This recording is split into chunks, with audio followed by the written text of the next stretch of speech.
台北捷运中和新路线早暗5点多，有一台车厢熊熊着火，加在是有旅客紧摕车内灭火器拍火，刑控中心嘛紧安排车顶的750个旅客改坐其他的车帮，初步判定可能是有旅客在行动电源着火，才会造成伤势，搁来调查。 20下晡5点外，一台中和新路线头一节车厢内底，熊熊窜出真侪白烟，甚至有看到民众看到敢若火光。原来是有乘客早行动电源敢若着火，窜出烟出来。加在其他乘客赶紧用车厢灭火器来拍火。不过事发当时，依然有真侪旅客惊到，还是会吓到啊，对啊，但是就赶快找站务人员。台北捷运公司回应，若拄到这种状况，北捷拢会事先来确认事发地点甲车厢的所在，用广播来引导旅客离开这个烟雾车厢。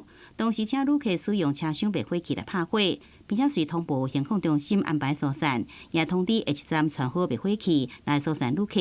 等到状况排除了后，列车袂载人客，立即送回机场来进行处理。按照 SOP 安排，车上大约750位旅客改搭后续的列车，处理时间大约4分钟之后，系统恢复正常的运转。根据统计，像这款的行动电源加着火情形，在2021年也捌发生在台铁列车顶面。当时也是用车厢灭火器拍火，才确保乘客安全，引起外界关心。像是行动电源这随身的物件，要安怎来确保这安全性？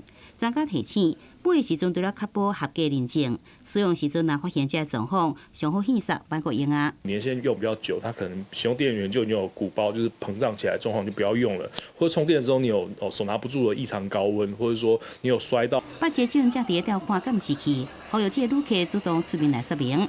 另外，由这个事故影响列车运行，北捷也找专家、学者甲主管的机关来研究开发。记者综合报道。